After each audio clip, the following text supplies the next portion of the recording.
Hello, welcome to the Intentional Evolution Podcast. I am your host, Vision Battlesword, integral consultant and founder of I Evolve Life, a personal and professional development practice based on the philosophy of intentional evolution. This podcast is an ongoing conversation to explore that philosophy, as well as to serve as a resource, a showcase, and a catalyst for ongoing growth toward the human singularity. That is to say, mass awakening of new consciousness, superintelligence, and radical creative flourishing. Each episode I'll feature a world-class transformational facilitator, co-creator, or friend to reveal cutting-edge psycho-spiritual technology, unpack our deepest wisdom, and evolve our awareness. This series is based on value for value, so whatever value you receive from these transmissions, please return some value back in the form of a donation, directly supporting our contributors, or offering your own time and talent as a producer. Thanks for joining me in this journey, and now, here's our episode. Higher Mind, present the optimal frequency for intentional evolution. Gladius Sovereign, my friend and co-creator, how are you feeling today? I feel blessed to be here, bro. Nice. I feel very grateful to have your presence and to have the opportunity for this conversation, which I, as you know, have been waiting for a very long time. This is it. This is our kickoff, our launch of an entire new conversation, ongoing, indefinite, potentially never-ending conversation that I am probably the most excited that I've ever been in my life to be embarking on this particular journey. This feels so aligned and important and meaningful to me. And I'm I'm just blessed. Like you said, you're blessed to be here, and I'm blessed for you to be here to start this journey with me. And the starting question of the journey is, who are you, Gladius Sovereign? Wow. Okay. Wasn't expecting that, but here we go. I subverted your expectations. You did. Now it's time to exceed them. Well, I am increasingly disidentifying from every single concept and definition that I previously used to define myself by, so I don't really know how to concretely answer that question. But what seems to be true to me is that I am awareness and I am having an experience. And I've legally never changed my name to reflect the change that I decided back in November of 2022 to change my name from Nicholas to Gladius, but people now know me as Gladius, and that's just how I introduce myself everywhere. And I create stuff that I like to create. It's pretty much that simple. And I'm known for creating different things like music and art and the sovereign mind method and stuff like that. But I'm fascinated by this topic of intentional evolution. And I've created tools and systems that aid human beings in intentionally evolving who they are, at least at the level of their belief system and their identity. And I'm excited to discover all of the different crossovers, applications, and expansions that come through this conversation of the many different dimensions in which a human being can choose to consciously and intentionally evolve who and what they are. Who are you? Why are you asking me this question? Who are you? So what was that phrase? I just want to make sure I didn't miss that. What was that phrase that you said initially? I am awareness. Was it perceiving or experiencing? I am awareness, experiencing. I'm awareness, and I'm experiencing. Nice. I love that. Yeah. That is so on point for intentional evolution, at least as I understand it. So that's a super good start. Thank you for asking about me. And by the way, badass name, bro. I mean, takes one to know it. Exactly. As one would say to the other. Badass name. My name is Vision Battlesword. And I was also not given that name on my birth certificate or by my parents, but it is also a name that I chose for myself over a long process of inquiry, if you will, and exquiry. And I am an intentional evolver. I'm a creator of ideas and thoughts and patterns, theories and frameworks that I apply to improve my own experience of this reality, of this life, and share those with as many people as I can. So you are, if I may say so, the creator of the Sovereign Mind method, which is, well, I won't say what it is. I'll let you say, but I am the creator of I Evolve Life, which is a suite of, let's just say, offerings that have been extremely meaningful to me and that I hope will be very helpful to others as well. And so now I will reset your expectations by saying that the beginning question of this conversation, this ongoing conversation, is what is intentional evolution? Thank you. Well, I want to break down each word and start with intentional. I deeply appreciate the ancient Toltec perspective on intent and think that that perspective of what intent is highly relevant. So I'll describe it as I understand it. Intent is universal life force energy that is being consciously wielded and directed towards a specific purpose or goal. And so intent is what actually gives rise to all observable phenomenon, including all sentient and non-sentient life, including all organization and order in the universe that we can perceive and understand as the laws of physics. Intent, when we add Chanel to that, it's we are the one that is wielding the intent. We are the one that is guiding and directing the universal life force energy. We're being intentional about our evolution. And so what is evolution? Evolution is something like taking the form that you embody and changing it to serve some purpose or function. That in some sense is what evolution is. And this is usually done over the span of multiple lifetimes, multiple generations, incremental minor changes to the overall architecture or psychitecture that as an organism we embody. And I view intentional evolution as the quickening and the acceleration of this process, whereby a creative being learns to wield the universal life force energy, the universal substance of intent in order to make structural changes to their physical body, to their mental body, to their emotional body, or whatever patterns of energy that they have control over, and quickening that process. That's my first stab at intentional evolution. Nice. Yeah, that was great. Like as a first pass encapsulation of an almost epically big and complex concept, which we will continue to unpack and explore forever. I love that you use the word quickening because that has several different meanings to it, right? Like there's a sense in which we're talking about increasing the speed, quickening. But then quickening is also a word that I have heard in reference to the act of giving life to. Have you heard of it that way? No, but I'm curious to expand on that. Yeah, as I understand it. Well, so like the first time I ever heard that word quickening was actually in the Highlander movie series universe. Do you remember that? No. Okay. So there was these movies, I think that started in the 80s. It turned into a series. It was one classic movie called The Highlander, and it had Sean Connery, and I'm trying to remember who the other lead. At any rate, there was this sort of mysterious storyline of these immortal beings who walk the earth, and for some reasons which are explored and expanded through the lore of the series, more in later movies than in the original, they're sword fighting with each other in these duels to the death where there can be only one.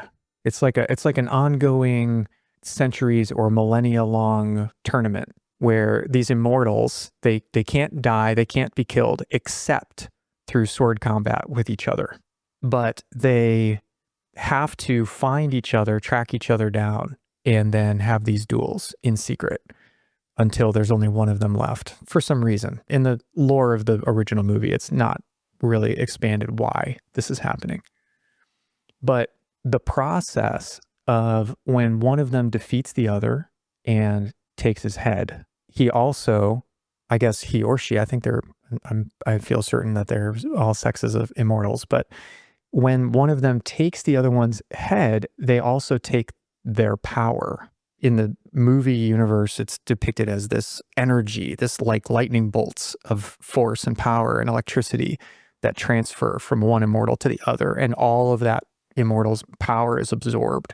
And the winner of that particular combat then becomes stronger permanently with all of the other's abilities.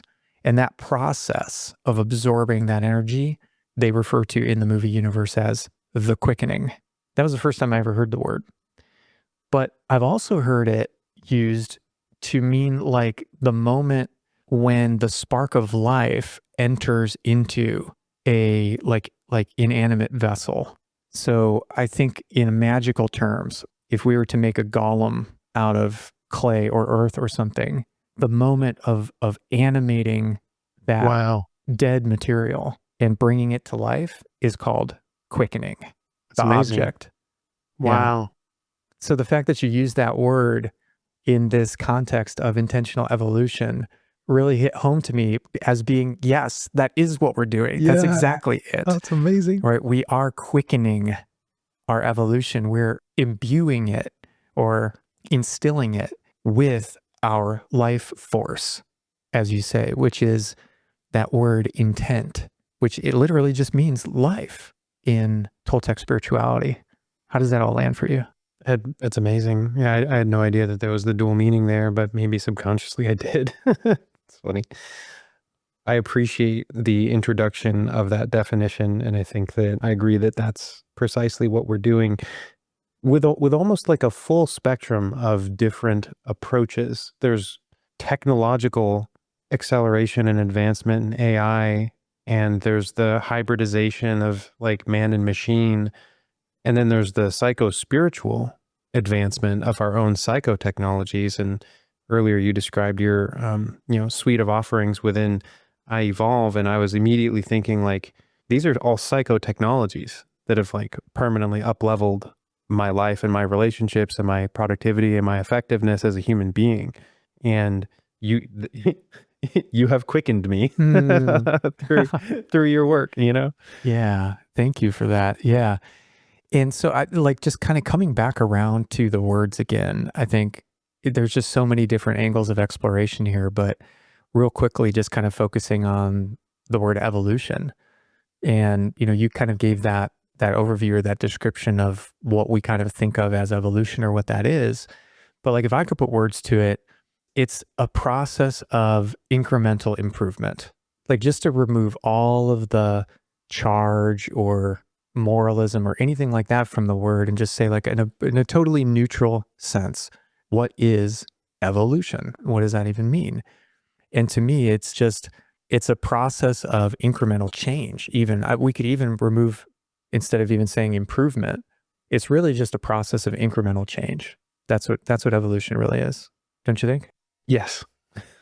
So like, I think the whole where we originally, and this, of course, is you and I both know, but most other people don't know, that this phrase goes back for us more than 5 years, and when we started like conceiving of this whole concept just through observation of the world and what's going on, but also like having this kind of motivation in our hearts, I think you and me, to want to help direct that change in ways that are beneficial to us, not just ourselves individually, but then by extension of that, all humans. And then even by extension of that, I think all conscious beings or sentient beings, like to have that like real pure motivation in our hearts of like, if evolution is a given, which I think it is, it's hard. I wouldn't know how to argue against that position. If evolution is a given, change is a given. Change will occur. It will likely occur incrementally. And if we're subject to that, which I think most people believe that we are, even if that's only through the course of one's own life. The evolution of our belief system, the evolution of our skill set, the evolution of our capabilities, our bodies, even in this life, in one single human's life. If that's a fact, if that's a given, and that's going to happen, wouldn't it be interesting if we could take some ownership of the trajectory of that transformation or that change or that process of evolution? And I think that's where we get the word intentional, rather than, let's say, accidental or unconscious or automatic. Yeah. What do you think? I think so, man. Taking hold of the reins and steering the ship in the direction that we actually prefer, and then doing so explicitly with an intention of for the highest benefit of all, that makes it actually like sustainable. And there's something in different magical traditions around this concept of like highest good of all, highest benefit of all.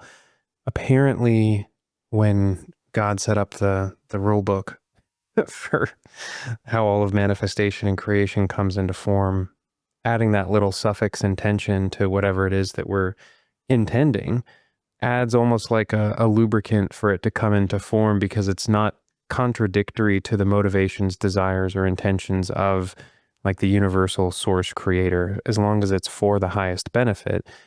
And bringing this back to intentional evolution, there's a lot of people out there who I think want to evolve human consciousness in directions that ain't for the highest benefit of all, that are self-serving, charitably, and even detrimental, harmful, seeking to play pretend as God without doing the necessary inner shadow work to evolve to a place where that would not be immediately horribly self-destructive for them. So I think that as we're exploring this concept of intentional evolution, it feels important to me that the backdrop intention that's just taken as another given is that this process of taking ownership of how we evolve is always explicitly for the highest benefit of all sentient life. Yeah. Yeah, that's such a good add. And I think that brings it full circle right back around to kind of what I was saying in the exploration of just the word evolution itself. Is I think what we sometimes don't think about, or rather, I think in the like sort of popcorn, pop culture, superficial, I just want to take a moment and acknowledge this like rainstorm that started immediately when we started talking about this. And It's like, so nice. I think the first time I said the phrase intentional evolution, this wind blew through. Yeah, that's right. And then it started raining. And then now when I just said those words a moment ago, there was thunder. It's just super cool. Synchronicity to our talk. But anyway, the superficial idea I think that we get of evolution, maybe like as kids in school growing up or from wherever we get these ideas from, is that it's this sort of inexorable march of progress, that it's inherently good. I think that we maybe absorb that idea through the concept. I would agree that it's like, oh yeah, evolution is good, or it's always going in one direction, which is from, let's say, simpler to more complex, or worse to better, or more chaotic to more orderly, less abundant to more abundant. You get the idea that it's always this march of progress and improvement. And I would propose that evolution as a process is probably inherently neutral, and it can probably go in all different ways, in all different directions. And it seems obvious that that's the case. Even just look at the trajectory of civilizations or societies. Many times there's a process of growth and increasing of abundance and complexity and density and structure and so forth. And then the process may reverse itself and go in the other direction. And things may slowly deconstruct or devolve or fall apart. So I think that's a big part of it. And the point that you brought in about like the value, there is, at least in our philosophy, a fundamental value behind our intention, which is the highest good of all beings, is super important, because to your point, there can be intent and there can even be evolution, which may be taking things in a direction, whether intentionally or unintentionally, that does not feel like it is to our benefit, our improvement, or betterment. So that is the kind of intentional evolution that we seek to create, is the idea of self-ownership and self-awareness and self-direction of our evolution, but explicitly to the good. Yes, totally. I'm actually curious, what do you sense, Vision, are some of the primary ways that humanity right now is already experiencing intentional evolution? Oh, yeah. Well, certainly I think that we have been engaging in intentional evolution as a species for a very long time. I think you could even look at other species that are potentially also intentionally evolving in some ways or others. But I mean, a very easy example is just, let's say, crop cultivation. We choose and actually interfere in a way, or we interact with the genetic breeding process of other creatures that we share this ecosystem with in very intentional ways. And so if you just look at our diet as an easy example, over the last several hundred or several thousand years, we've certainly changed ourselves physically a lot just in the period of time of recorded history, for sure. So I think that's an example of intentional evolution. But I think more to the point you're getting at, which is the point where we're both going, is thinking about, I think, more recent developments of our self-awareness psychologically speaking and culturally speaking.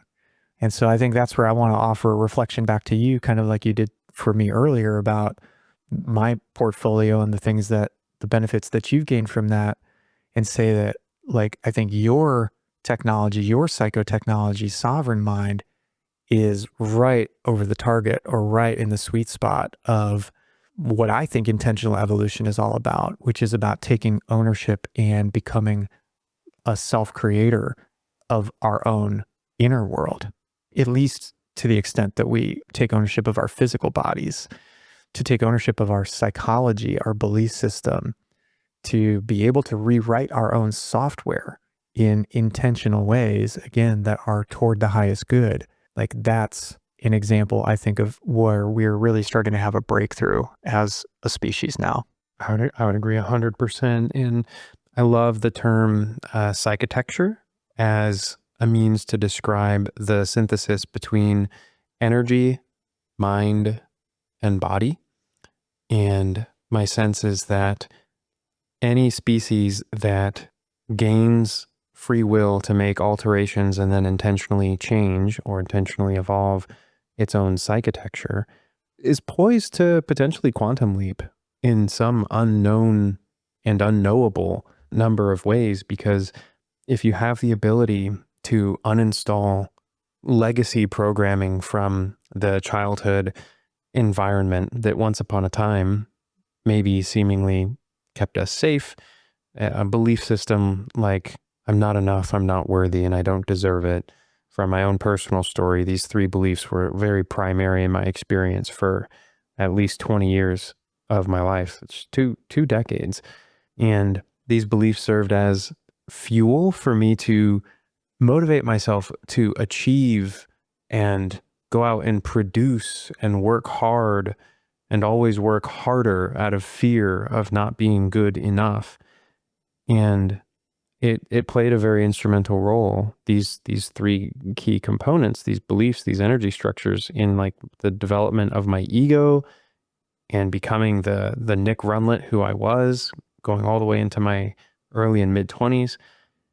And then in my own process of intentional evolution, shedding the weight of those programs was a fundamental rewrite of my entire life story and how I showed up. And what I felt and what I experienced on a day-to-day basis, no longer feeling an intrinsic like pull, like I'm literally like lurching my body to illustrate. Maybe you can hear it in the timbre of my voice, but this intrinsic fear-based pull to action just wasn't there for me anymore. And that sparked an opening in my heart. The space that gets created when the old stories are free to dissolve and free to return back to wherever the fuck they came from, as light, as love, is beautiful to me. It's a huge component of why I feel motivated to share it so consistently with so many other people. And to me, the advent of these technologies entering into public consciousness, openly, widely distributed, freely even. You can go on YouTube and you can see live demonstrations of the sovereign mind method and the rapid rewire method and mind shifting and identity shifting, and you name, there's just dozens and dozens of these psychotechnologies that are now just like permeating the veil of the matrix. And so to me, that's like extremely inspiring because we're not alone in this. Yeah. And so I invoked the word software and you invoked the word uninstall a moment ago. And we've and you're using the word technology, psychotechnology. And I just want to like dial into that and really like embrace that metaphor, not to dehumanize us, but just because I think the analogy is so useful and in some ways just so fitting and real, like practical. Green. As we've created these machines, these thinking machines, it is rather funny how we start to discover that we are not so different from them. It's funny. And I just want to dial into something that we've talked about, which is this technological singularity. Because what you're saying about the proliferation of these new technologies and how much access we have to them now and how much potential there is for our new kind of psychotechnological practices to quicken us, or for us to experience that quickening and become intentional of our evolution, resonates for me very strongly with Ray Kurzweil's concept of the singularity with artificial intelligence, which I'll just recount very briefly. The idea is that as machines learn how to think and then learn how to program, become self-aware of their own programming and have the ability to change it, that due to presumably faster computational power than us, although I want to insert a question mark there. I want to insert a push pin with a question mark. It certainly seems like interacting with computers that they can calculate and process certain types of information a lot faster than we can. I mean, what an LLM or a so-called AI model can do when you ask it a question, seemingly scouring the entire body of human knowledge on the internet and providing a very relevant, intelligent sounding set of data back to that question, is extremely impressive. And it doesn't seem like or feel like something we as humans can do. On the other hand, I suspect that we are highly underestimating our potential of what we can do, or what our brains are doing actually, and what our brains are capable of. Not just brains, but minds, right? Our entire psychospiritual architecture. Is that what you called it? I call it psychotecture, but psychospiritual architecture is the correct intent. Yeah. And psychotecture is a shorthand for that. I like that. That's good. Anyway, so push pin inserted with question mark. Are they really faster than us? I'm actually not sure about that. I think we may have wildly different superpowers or different capabilities. But long story short, Kurzweil's idea is that because they can process this kind of information so fast, that at the point that they begin to rewrite their own programming code, which, gosh, are we at that point now, right now? Meta claims that 20% of their AI models are self-producing their own code.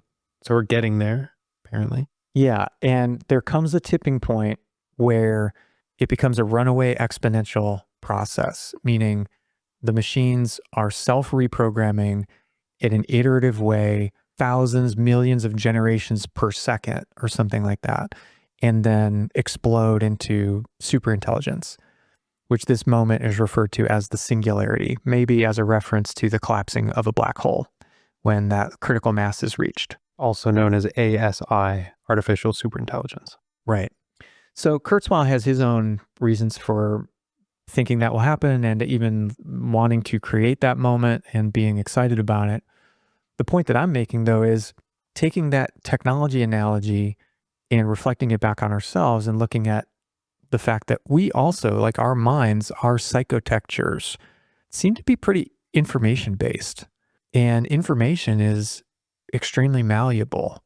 It's not surprising, like, to learn that we can start to discover these latent, hidden patterns and programs, beliefs, memories of experiences, and all these sorts of things that we have, and that they're expressing themselves in our day-to-day experience all the time. And that when we change those underlying beliefs or patterns or thought processes, that our experience changes dramatically or drastically. But to your point, the technologies available and how much access that we have to them now, wouldn't it be the case, or couldn't it at least be possible, that we also could experience our own type of singularity, where by self-iterating our psychological programs, that we could also, as you say, have a breakthrough into something that we probably can't actually even imagine precisely or conceive with our current level of consciousness. And that is another meaning to me of intentional evolution. Yes, as you've called it, aptly so, the human singularity. How do you think human beings right now are doing on that track? Are we close to it? You know, people say that ASI with machines is it's always plus 2 years out, and the predictions are always wrong. But like, how far are we potentially from something like that in your eyes? I'd be really curious. Boy, that's a really difficult question to answer from a predictive standpoint. It also, there's other models and ideas that occurred to me in this moment, like spiral dynamics and integral theory, that also describe the evolution or the unfolding of waves of human consciousness.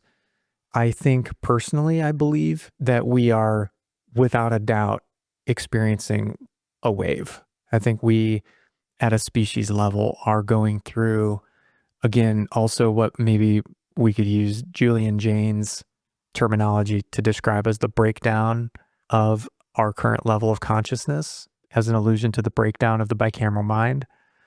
I think we're going through a breakdown and a breakthrough. But I think what's unique about this moment is the level to which we now have the capability to become intentional about how that breakthrough process plays out. But I think it's happening over the course of these next 5 to 10 to 20 years. We, hopefully you and me and many other people, but whoever those people are, let's say a generation hence, looking back on this time, will probably be looking back on it with a different kind of consciousness. That's my opinion. That makes sense to me. And a thought occurred as you were speaking, which is, I'll just describe it through the allegory of Jesus Christ, the human, who apparently, through training and working with different teachers and masters and his own practices, whatever those may have looked like, acquired a consciousness in his lifetime that was extraordinary and quote unquote far ahead of his time. And that one individual had such a quality of consciousness that it became hyper relevant and salient within the human story for thousands and thousands of years. And so I wonder if it's possible that the human singularity may not require, it may happen in tandem with, but it may not require a mass evolution of human consciousness into the ascension into the next wave. But there could be the possibility of just a handful of individuals who, through whatever means, acquire a different form of consciousness that then enables that form of consciousness to sort of broadcast or emanate into the collective psyche or the collective unconscious in totally unpredictable ways. And so maybe it doesn't have to be a mass like pop into the next wave. Maybe it's just a handful of individuals. So I just thought that was an interesting thought. That yes, I think for sure that will happen. Yeah, that makes sense. I think that's kind of how it has happened. Probably. Mostly, throughout history. Yeah. And I suspect that we are on the boundary of like a phase change. Mm-hmm. But if you just think about your example of Jesus the Christ, Mhm. and how there was a moment in history when a new consciousness emerged, was born, maybe starting with a single individual or a very small group, it did absolutely represent a mass consciousness unfolding, right? A mass wave of a completely different pattern or program Stop that we are. sacrificing goats to please the gods. Well, I mean, some of us did, Some yes, of us did. but the point being, like, we are absolutely living with that consciousness as a huge center of gravity, as a huge center of massive thought, if you will. Today, it worked, right? Is the point, Yeah. and that has happened many times, and we're sort of living almost like with layers of an onion, or all of those phases are still present with us.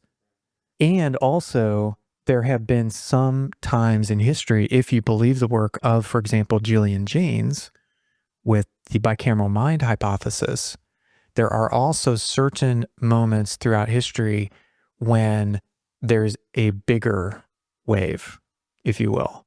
Or you can also take it from spiral dynamics, or integral theory, both, the state change or the phase change that happens between tier 1 and tier 2 of consciousness, meaning there's a collection of consciousnesses or patterns, worldviews, value systems, lots of different ways you can call it or think of it, but they're all of a kind. They're different from each other, but they're similar in a particular way, a kind. And then there can be a wholly new kind that comes out and creates an entire new paradigm where several consciousnesses can coalesce. I think that's where we're at. I think we're on the cusp of something even bigger than Christianity or a major religion. I think we're on the cusp of something more like what some people think may have happened between, let's say, 5,000 and 12,000 years ago, where a completely new kind of human emerged that we would look at almost as an alien in thought. Do you mean that as in the human species of 20,000 years ago would look at the newly emerged version of 5,000 years ago as an alien, or something else? I mean, they both would look at each other across that gulf as almost unrecognizable, even though we may look very similar in physical form. And even like, let's say we could speak the same language to each other. Nonetheless, our thought processes would be so based on a fundamentally different psychotexture. Yeah, I already see that happening. Exactly. That's my point. It would be it's like far beyond even two people trying to communicate across cultures. It's more like two people trying to communicate across species is the point I'm trying to make. I see that. I want to unpack that a little bit. Please do. Okay. So a couple of the ways in which I can see that already happening is like people who are aware that everything is energy, but go beyond the mere awareness of it and are living a day-to-day application of it. So there are people right now who have a level of awareness of like, I'm hungry, I eat food, I play more video games, I go to work, I come back, I eat food, I think thoughts. And it's like non-derogatory sense. It's very mundane and it's repetitive, and there's no impetus for evolution within it. It's very self-contained, and it's very like secure and stable in its own structure. And then I see people who are literally on a daily basis interfacing with their higher mind and doing different energetic practices to like summon or download energy directly from source to acquire new knowledge, information, abilities, to physically heal their bodies and purge their bodies of the apparent endless troves of suppressed and repressed emotions in they're literally like operating from a core fundamental difference in paradigm. One group, the first group, believes that their thoughts are real, are true, and actually make a meaningful contribution to who and what they are. And whereas the latter group seemingly apparently views thoughts as sort of like just an impediment, just a distraction from the core essence of awareness that is how they derive their true identity underneath the ego mind's thought system. And if you put these two groups of these people in a room, one is like sensing energy and in continual awareness of their own soma, of their body and of the emotions and sensations and belief structures that are being activated in real time. And the other's just there chilling. The other's just like, that guy looks cool. Let's talk. And I'm a little bit envious of that group. I want to know what that's like, because I think the chilling group. Yeah, it's so simple. It's so simple. I'm a little envious, in a sense. Mainly just because sometimes I grow tired of processing energy in the field of my awareness, but that's my own limitation. I see. Okay. I was trying to follow what you were saying there, and I wasn't actually sure which group was which group I'm a part of.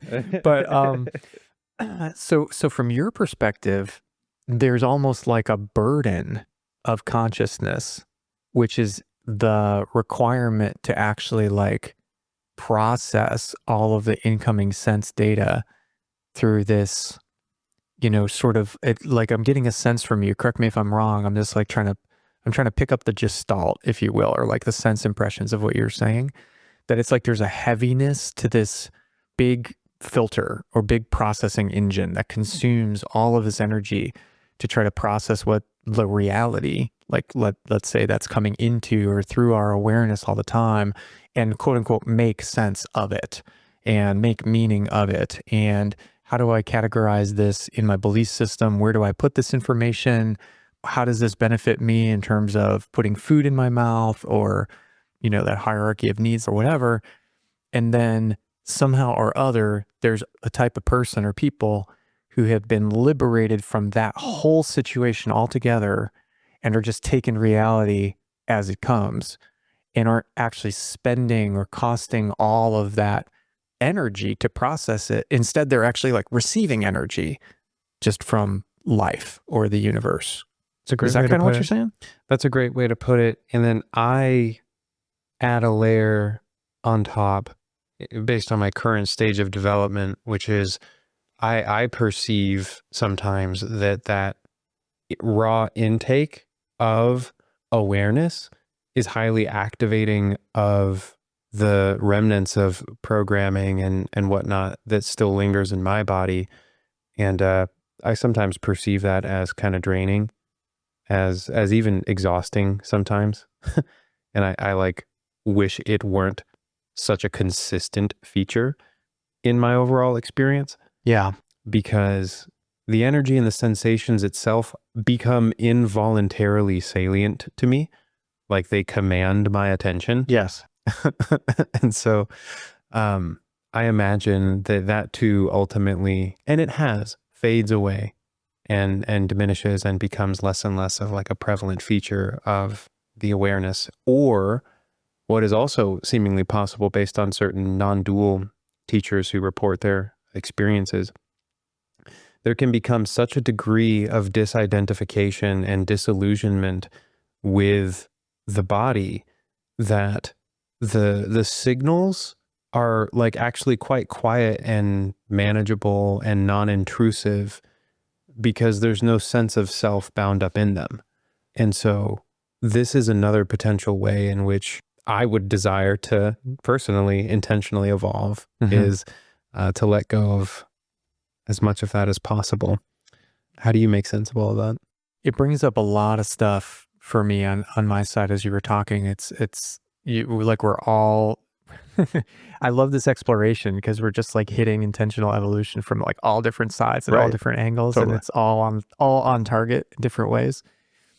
And for me, yeah, while you were speaking, I was just thinking about how there's a philosophical concept called the golden mean, the mean between extremes, and how like there's this like needle threading exercise that we can do or that we get to do, finding that balance between letting go of these energy consuming, suffering creating patterns, programs, fixtures of our belief system or whatever that is, and allowing more pure experience just to enter our awareness non-judgmentally, and then getting closer and closer to life in the process, getting closer and closer to reality and to each other as sentient beings in that process, and letting go so much that we become ungrounded, that we become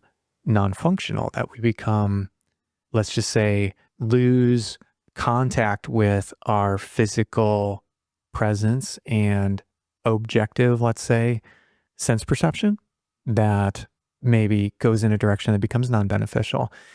Yeah, that was what was coming up for me, is just wanting to give a place of honor to all of those real survival programs, patterns like that have come to us through evolution and through our culture and our ancestors and all of the like, when we're in the womb, when we're from conception to becoming an embryo and a fetus, and then on our way to becoming a baby and a born human, we actually go through stages of evolution in that process. Do you know that? Like we go through an amphibian phase and an aquatic phase. At some point we have gills, you know? What? You didn't know that? No. Yeah. Like at some point in the development of the fetus in utero, it has a tail, it has gills. Yeah. It's actually in a way like replaying the whole process over geological time of like how we got to here, to this particular moment of sophistication, complexity, our current manifestation. And so like I think of our psychotexture the same way. Like we are the beneficiaries of all of these stages, phases, waves of consciousness. And much like the tail or the gills or the appendix, or, well, it may very well be the appendix serves a very useful function, but whatever vestigial aspects of our prior evolution that we may still carry with us or have at least gone through at some point in our development to get to where we are now, I'm grateful for, you know? And there's, I think, some of those things that are actually still very relevant and helpful. So that was one thought process that I had while you're talking. Another one is coming back to what you said earlier about how much material has become available to us to our benefit, to allow us to really like become intentional evolvers. I recently did a podcast episode called Arcane with a friend of mine named Edgar Sanchez, which was all about secret and hidden knowledge that's been preserved through mystery schools and secret texts and encoded in systems like tarot and astrology and all of this different stuff. And it got me thinking about why that stuff is kept secret. And are we ready for it all now? Is it all coming out? Is that actually what we're experiencing right now? At least in part, is like a reemergence of a whole lot of knowledge, which for whatever reason went a little underground for a long time.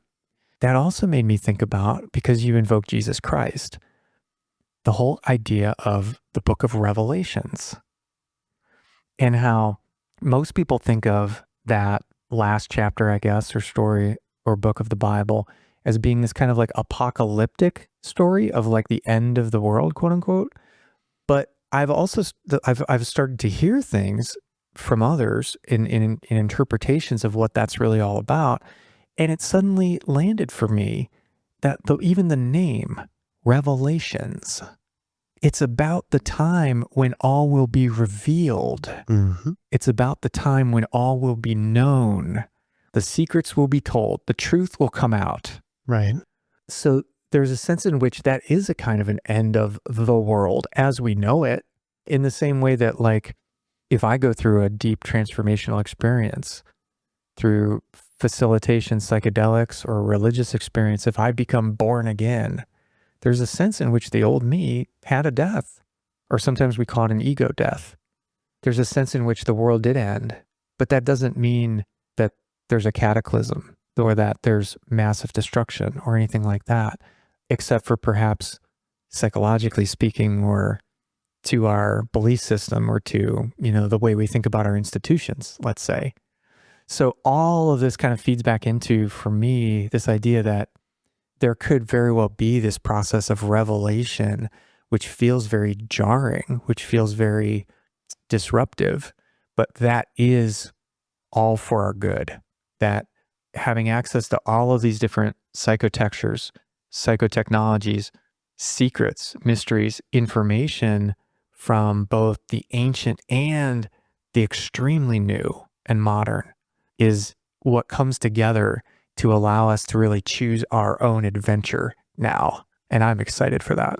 Yeah. It's the ancient wisdom that has like the technological distribution model, as opposed to archaic word of mouth transfer of the current, as Damien Eccles calls it. I like this concept. The current is the verbal transmission of the exact coding that has been occulted in any given magical tradition. Well, now I can make a YouTube video and I can distribute the sovereign mind method to 1,000 people. And that has never been possible before. That's a huge function of that, the wave in consciousness, just like crashing through the old paradigm. I'm curious how you see intentional evolution playing out in your personal life.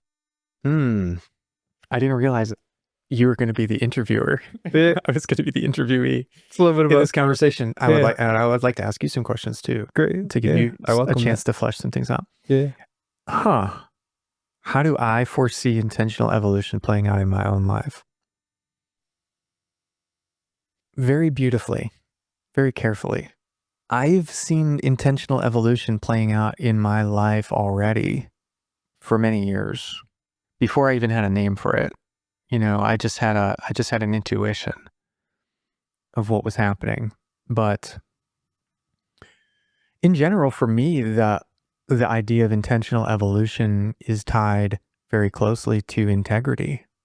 For me, it has a lot to do with taking my own medicine in, all the senses of that word, living in alignment with all the best psychotextures that I know of, and really choosing to lean into them and embody them for my own benefit, as well as an example. I see myself becoming more peaceful, becoming more joyful, becoming more playful, continuing to become more and more effective and powerful at exercising my will, creating the things in the world that I would most like to see. What about you? How do you see intentional evolution playing out in your life? I basically ditto all that, and I see all that for you too. I think that for me, it's going to look like operating with a self-defined set of values that help me guide through every seemingly difficult decision I make in business and relationships, and having a direct conduit access to my higher mind and forces of consciousness that I desire to relate to in a mentor-mentee dynamic to learn from, like Christ consciousness, using intention to directly connect with the essence of that, and through different journaling and meditation practices, imbuing my consciousness with qualities from those seemingly outside sources. I see intentional evolution bringing simultaneously a lot of peace and a lot of efficacy of doing and building and sharing the things that I want to do and build and share in the world. And I see intentional evolution being something that I share as a new normal, as a baseline paradigm for all of my closest personal friendships. That's how I see it playing out. For me, I think for both of us, this is kind of how it all started in a way, but for me, especially, like, I want to help myself. I want to help my clients. I want to help the people that are close to me, my inner circle, my friends, my family, my loved ones. And it's also really important to me to at least be part of a solution, part of a process of improvement for society as a whole.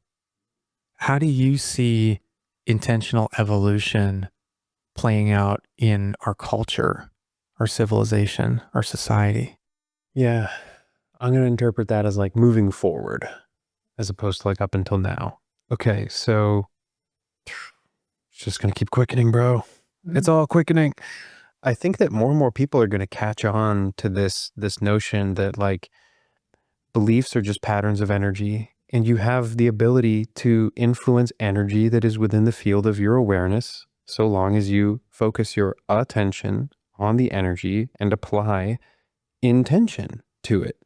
I think that it's really simple, and that people are going to start picking up on that. And once they pick up on that, they're not going to want to put it down if they're at all awake and aware and not just sleepwalking through life. Once you realize that, oh my gosh, this heavy energy that I've been carrying for a long time, that I know doesn't serve me, that I don't even like, that I don't even want anymore, I'm not bound to it. I don't actually have to carry it indefinitely. I can at least let that go. And then it doesn't show up as a negative function in my life anymore. Holy crap. People are carrying around so many thousands of these patterns of energy, and they don't even know it. They don't even realize how burdened they are by the sum total of them until they gain the direct experience of finally releasing at least one of them. And they go, wow, I feel lighter. I feel so much better.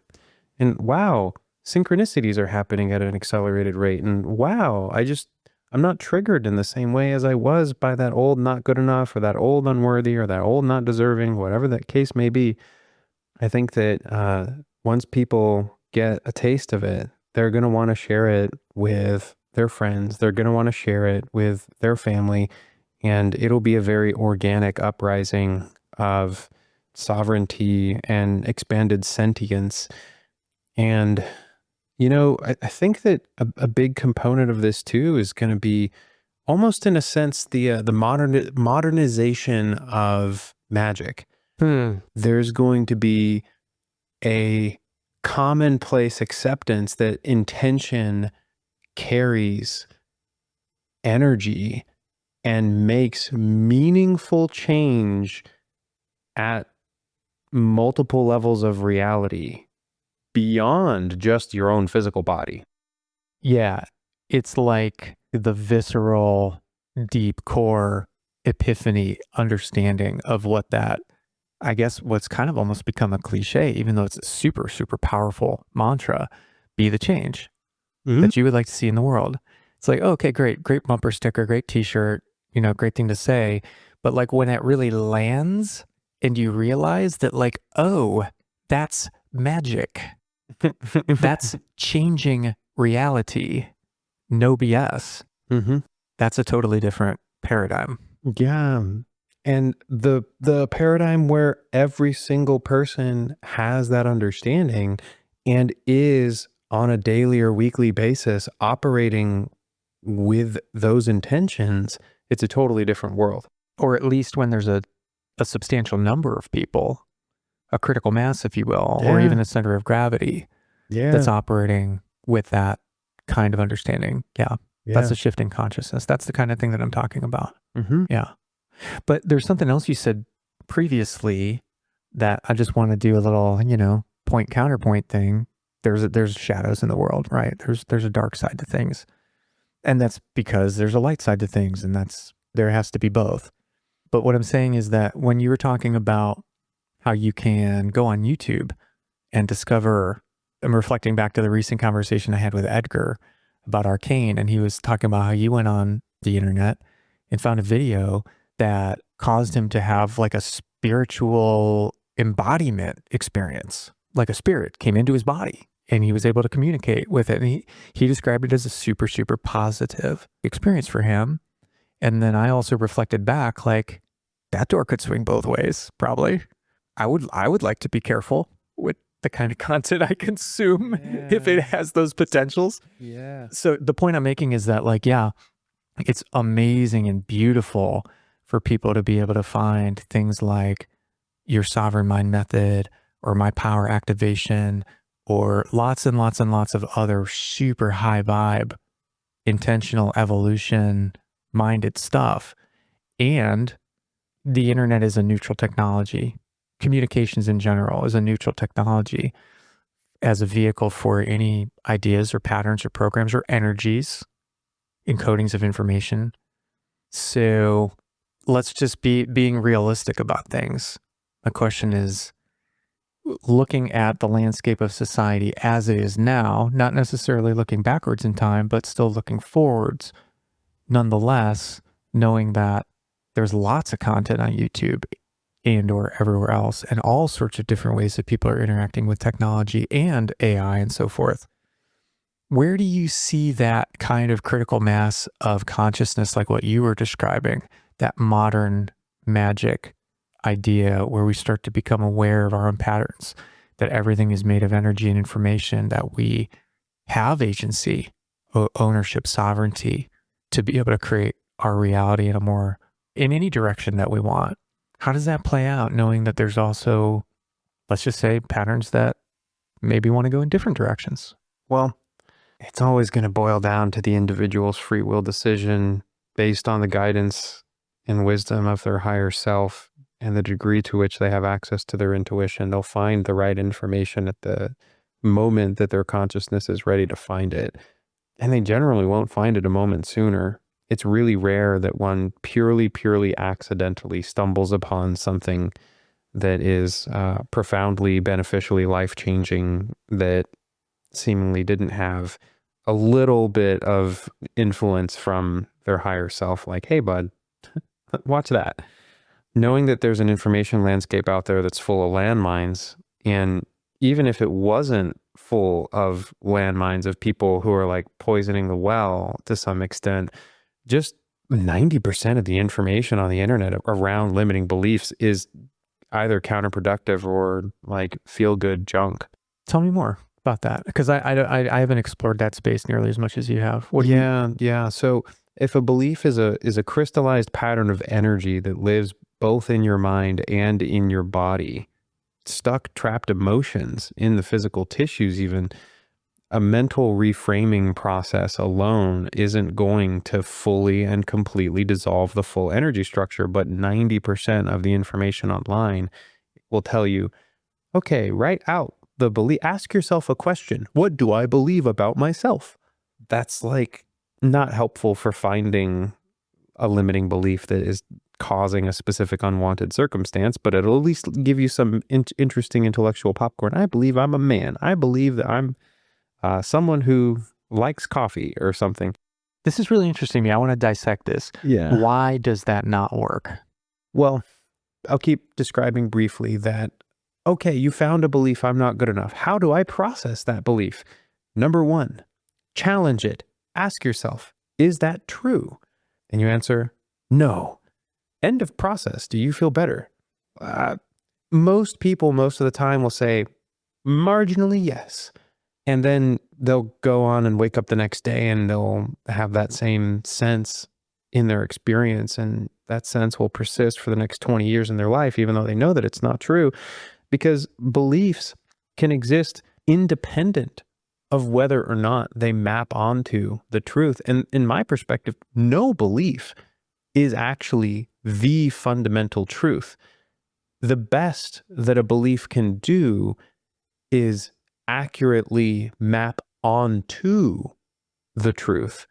You might carry a belief, for example, the sky is blue, but in truth, there's no such thing as a fucking sky. That's just a definition that you paint on top of the raw sense data of look up, what do I see?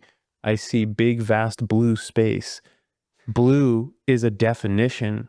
It's not actually blue. If you look at it, it's really not blue most times. And it's not blue most times. Most times It changed color. So the belief, do you believe that the sky is blue? Yeah. Well, you're fucking wrong. that's not true. No, this is really fun. Yeah. So like, I love this specific investigation that we're doing right now. I want to like take a minute and do a little bit of a deep dive right here, because so here's what I want to do. What we've discovered right now, or like, at least I want to make an analogy to what we're looking at right now, coming back to that idea of thinking about our belief system or our entire mental landscape, our entire psychology, if you like, as software, like an operating system for a computer. Yes. And these beliefs we might think of as programs or applications that can be installed and run on the computer. Sometimes applications run in the background and we don't even see them on the desktop. In fact, if you open up the task manager, you will see that you have 10 to 20 to 30 to 50 times as many applications running in the background that you're not even consciously aware of. Whole tons of background processes, if you open up your task manager on your computer, that you'll see that are not actually visible to you as windows on the screen or anything graphical, right? So if we take that analogy back to what you're just saying about the belief system, and then we're talking about a kind of a very, let's say you call it popcorn, or, you know, we might say like just a very superficial way of thinking about beliefs and how to clear them, which is, let's just say, what do you believe?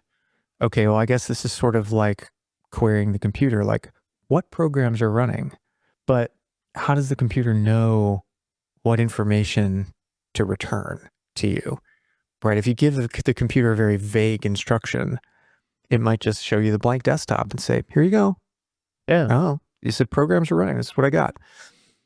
Then you said, well, belief structure, ABC, syntax, language structure, whatever that is this true? No. Okay, great. That might be sort of like saying close program, but that's not delete program. That's not uninstall program. Yeah. That's not, will the program restart again the next time I boot the computer? Right. Or is it even on a timer to restart again in 10 minutes? Right. It's just a very superficial way of interacting with the overall situation. That's exactly right. And it's only interfacing with the graphical user interface. It's not actually interfacing with the underlying energy, which is what actually binds the program into your operating system. Yes, you know, this is where it gets really interesting to me, because this is kind of the newer stuff that we've been exploring and discovering lately. And my question is, what is a belief? Okay. A belief is a crystallized pattern of energy. And this crystallized pattern of energy carries intention, and the energy that it is imbued with can have any imaginable combination of emotions, sensations, or other qualities baked into it. And so there are belief structures that are filled with fear, anger, pain, and sadness. There are belief structures that are filled with laughter and joy and pleasure based on your past experiences. So every belief, and here's what a lot of people don't even realize too, every definition of every language that you've ever learned is also another belief. So the definitions are like building blocks upon which you construct the larger, the vast majority of beliefs in your belief system are going to be comprised of other definitions. And so if you have a belief that life is hard or work is serious, each of those words is in and of itself a belief. So you have a string of beliefs bound together to make a combined sense that confuses together, conceptually fuses together your definition of life, which is all encompassing, and your definition of hard, which is probably not pleasant. So when someone carries that belief structure, life is hard, they're literally binding their sense of hard energetically into their sense of life. I call this a confused definition. But work is hard is a definitional statement. True. Isn't it? Yes. Yes. So they're self-referencing and yep. Is it possible that beliefs are definitions inherently? In some sense, you could frame it that way, but here's what's funny. It would then depend on your definition of definition. Do we need to define the word is also? Yeah, it depends on the definition of the word is. Okay, Yeah. but back to what you originally said. It sounds like what you're telling me is that in your model or in your understanding, a belief is like an informational or energetic, if you will. I think the two things could be interchangeable, maybe energy and information, maybe two forms of the same thing. Sure, yes. Anyway, it's an energetic or informational container for a collection of experiences. That's another great way to look at it. Okay. Yeah. And it contains information from those experiences, and that container evolves through time the more experiences that you have. Yeah. And you can continuously grow the energetic charge of a belief by reinforcing it with a similar pattern of experiences again and again over the course of decades. To me, I've never thought of it in these terms until just now, but it sounds like you're describing a very elegant and sophisticated database. Yeah. And when I had a conversation with our good friend Vic, which the topic of the conversation was belief in and of itself, we got to a point, after exploring it for over an hour, we got to a point where we were starting to realize that belief is what gives structure to reality. Like why we keep using this phrase, belief structure, is because if we were to imagine completely deleting the entire database or completely dissolving, removing the entire belief system itself, what we would experience, as best we can imagine it, is just like an unfiltered data stream of reality, like reality just like flowing through our awareness, which one might call a non-dual state or connection with source or returning to, universal oneness or whatever. That may actually be very pleasant and enjoyable, but also it might be difficult to function as a 3D object in a 3D world if that is the experience of reality. So yeah, we were starting to realize that it's like, oh, thank goodness for the belief system, because the belief system is actually like, we were using an analogy of a house. It's the wall, it's the actual structure, it's the framing of the building, it's where we choose to put the walls, how we choose to divide the rooms, what furniture would we like to put in it. But the difference between having an intentionally evolved belief system and having an accidental or a chaotic or a confusing belief system is, imagine that you let someone else design the architecture of your house and you just happen to live here because this is where you showed up, and anyone that happens to come down the street gets to put furniture in it or move the furniture around or put in unnecessary walls and dividers that constrain your movement and make it more difficult and frustrating just to live here. That's the difference. It's not so much about the belief structure or the belief system itself is bad or inherently, it does inherently represent limitation, but there's a certain amount of limitation that we actually prefer, that we enjoy, but then there's a certain amount that becomes counterproductive. And intentional evolution is just about taking ownership for like, oh, this is the house that I live in. I have a sledgehammer and I can move these walls around if I want. Yeah. Yeah. You get to architect that house for yourself and make choices intentionally about what you believe and what you no longer wish to believe, what no longer is true for you in your experience.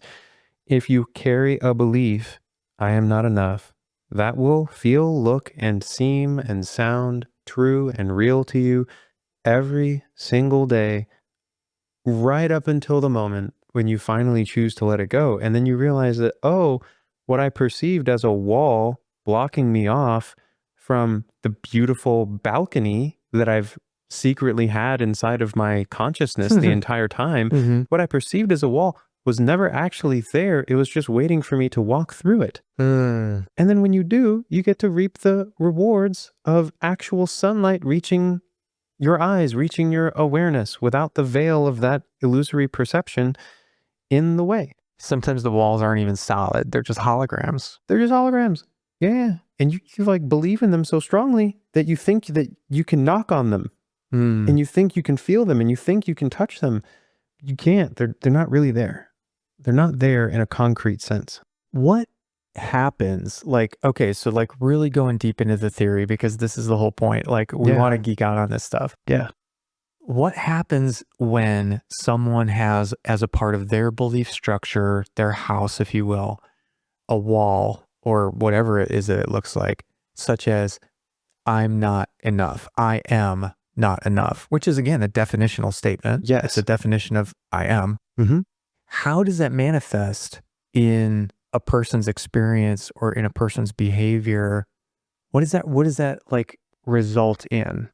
The first thing I'll touch on is self-perception. Yeah. There will be a consistent self-perception of inadequacy, insufficiency in virtually all domains of their experience, which they, depending on their other programming and their belief system, will either capitulate to and then fully allow that self-perceived inadequacy to express through different mental health problems and different physiological symptoms. For example, like, oh, I'm not enough. I'm just going to let myself go eat pizza and become overweight. Or, oh, I'm not enough. I'm just going to coast in my entry-level accounting job and not really seek to like build anything of meaning or import in my life. They'll make different decisions that reflect and confirm and concretize that identity, because this is another aspect of this to me. Anytime that you have a belief that starts with I am, it's your self-definition and it's your identity. That's I am. It's your identity. And so this is who and what you are. And so in addition to all of that, it'll show up in all of their relationships. It'll show up, depending on your programming, you might also counter that belief by trying your hardest your entire life to prove that you are enough. Building a facade that is not authentic to who you truly are, and going forth and conquering women and conquering business and conquering the gym, and almost a polar opposite response to that. But it's fueled by fear and it's compulsory and you have no control over it. And so even if you create beneficial results in your outside world, all coming and stemming from that core belief that I'm not enough, it'll never be satisfying. Oh. From an evolutionary perspective, why would a belief structure such as I am not enough, I'm not good enough, or something like that, why would something like that develop? What is the survival value? Because I mean, that's at least my, I'm sure that it could sometimes be the case that we pick up beliefs that are just purely not to our good. But I think much more often, the vast majority of time, whatever it is we have in our belief system served a purpose somehow at some point. How does something like I am not enough at some point in someone's experience make sense and have value for them? Totally. Okay, so I'll give an example in a story. There's a little girl who's 6 years old, and she just spilt milk on the floor, and her dad is looking in her eyes and about to scold her. He feels anger in his body, and the child is very sensitive, and she can feel and sense his disappointment, his anger. And she didn't mean to. She didn't intentionally spill the milk. She was just excited about her coloring book and flapped it against the glass, and it spilled all over her dad's watch or whatever. And so he's all frustrated and pissed off. And she is experiencing this anger, and she's afraid. She's experiencing his anger, her own fear, and seeing the sense image of father's disappointed look and eyes. And this is all coalescing together. And in that moment, the child asks a question: why is this happening to me? What does this mean? Why is this happening? What did I do wrong? It must mean I'm not enough. And this is a survival, brilliant judo move to take the environmental stressor of parental disapproval and turn it into a motivational mechanism for self-improvement. So all of the fear and anger and all of the negative emotion of that experience then gets bound up into this program, which says, I am not enough, therefore I must get better. I must be better. I must do better moving forward. And it serves as that motivational fuel for that child to continuously assess the environment, self-assess. Am I meeting the requirements of this household? Am I satisfying the needs and desires of my father? And it will forever blind them to perceiving reality clearly, because the answer will always be, no, I'm not enough. I must, now become a straight A student in order to appease my father. Okay, now I've done that. Am I good now? No, I'm not enough. I must now start a business. Well, am I good now? Nope, I'm not enough. I must, learn and master the piano so that my mother can be happy too.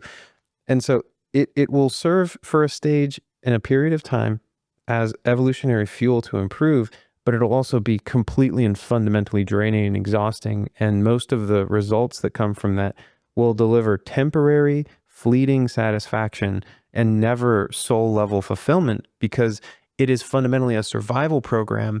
It guides and directs the ego to pursue adaptive behaviors that win brownie points to an outdated environment.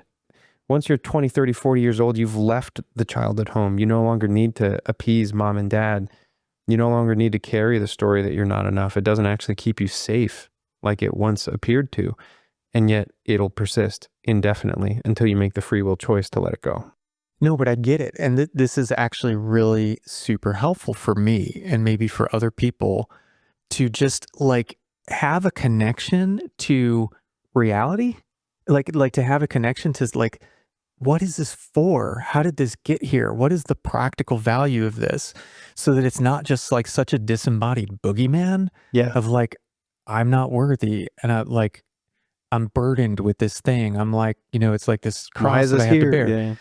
Yeah. But the way you're explaining it now, it actually makes a lot of sense, because it is a very powerful yet simple program that a child can understand. Taking all of that sophisticated thought process that, what's my contribution to the household? And how could I be more careful with my book and the milk and blah, blah, blah. It's but something that a child's mind can immediately grasp, understand, and encapsulate. And that by running that program, it being so vague, so ambiguous, it generally leads to different results or different outcomes because it's applied situationally. And that internal motivator, which you might call shame, that internal motivator will lead to at least effort, extra effort in all of these different ways. So it's at a certain point in time, at a certain age, yeah, it actually is working to improve a child's experience, in certain ways, but at what cost? And to your point, it's like running a computer with very, very far outdated software. I can relate to this problem right now. Yeah. The computer's not running well, and this program is actually not helping anymore. It's actually subtracting from my experience or the enjoyment of my life. So, but that actually really is helpful to at least appreciate the power and the potency of how simple a program can be and how it can have these dramatic impacts on our life. And so I think the new question or the new invitation is to consider, what does intentional evolution look like of a belief system that includes empowering beliefs that can somehow provide that similar type of motivating energy toward improvement of our experience overall without the corresponding suffering or inherent limitations of those old programs. Yeah, exactly. And whether that's achieved through creating and installing a different belief, or what I prefer to believe is the case is that when we let go of the old fear-based energy structure, the natural essence of who and what we are can shine more clearly, and we can receive easier, unfiltered guidance from our higher mind, from our true self, from God or source, whatever you prefer to believe in.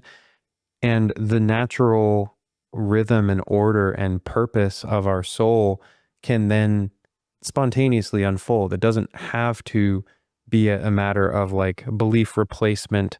At least that's my perspective. That's where I differ from one of my mentor's teachings, who used to say you always must replace the fear-based belief with a love-based belief kind of thing. But yeah, that's how I make sense of it today.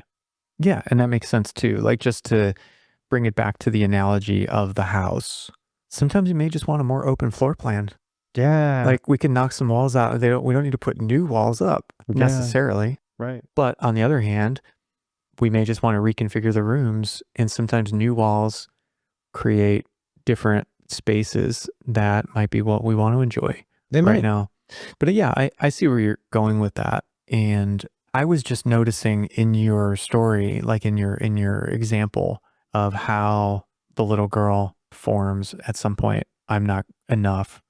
I was just noticing how in you actually offered a couple of reframes in the moment of like what a different program could look like that would serve the same purpose for the child, but not have to carry that internally painful energetic imprint. So I just think that's an idea for us to contemplate there about, yeah, I hear what you're saying about not wanting to give people the impression that belief work or play, as I would call it, must always be a one-for-one substitution, that you've got a much more open-minded and flexible approach than that.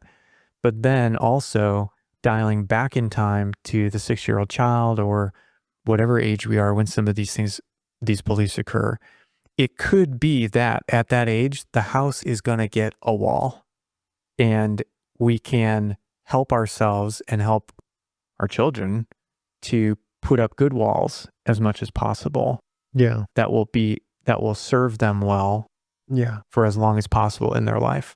Does that make sense? Yeah, it sure does. Yeah. When I look at the life trajectory of two children, one has a set of parents who has all of this awareness that we're discussing today, and that intention of like, my kid's probably going to form some beliefs.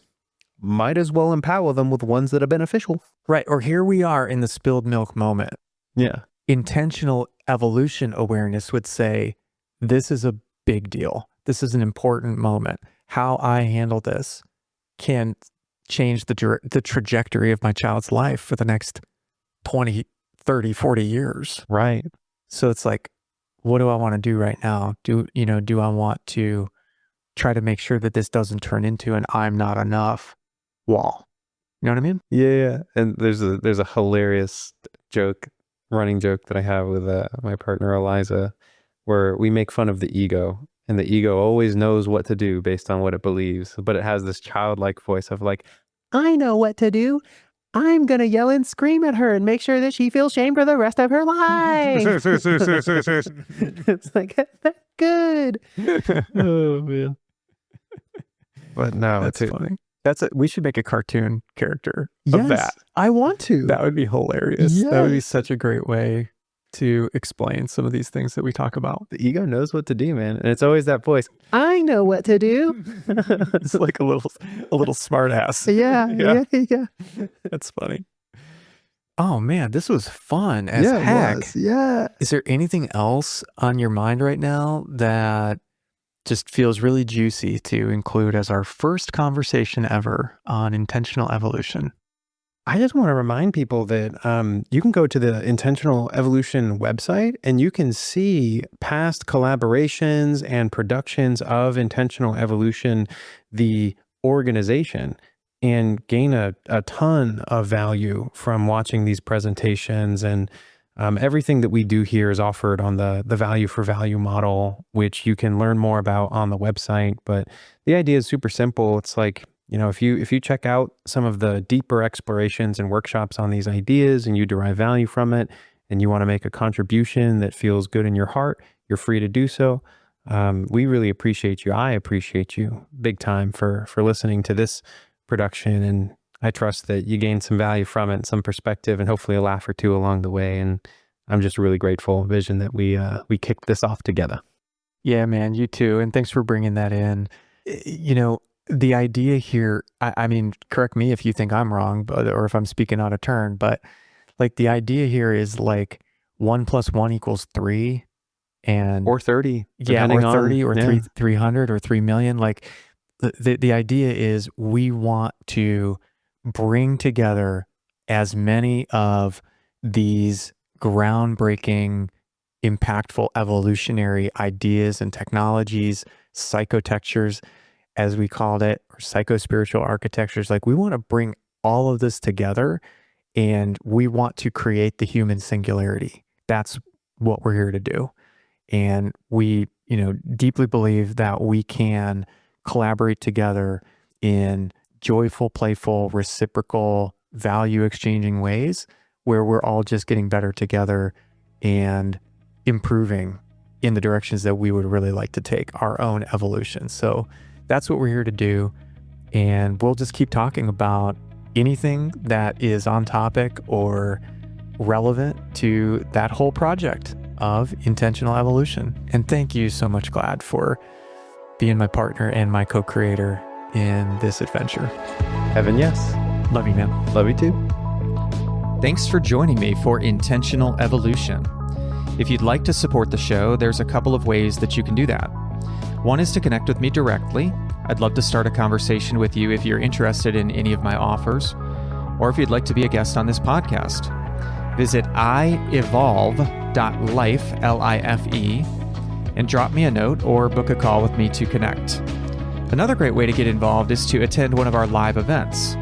Visit intentionalevolution.live, L-I-V-E, to see details about our upcoming and past events, register to attend an event, and gain access to our ever-growing archive of materials and resources. Also, don't forget to check the links in the episode or the show notes for ways to connect with and support our guests and contributors. Thanks again, and I'll see you in the singularity.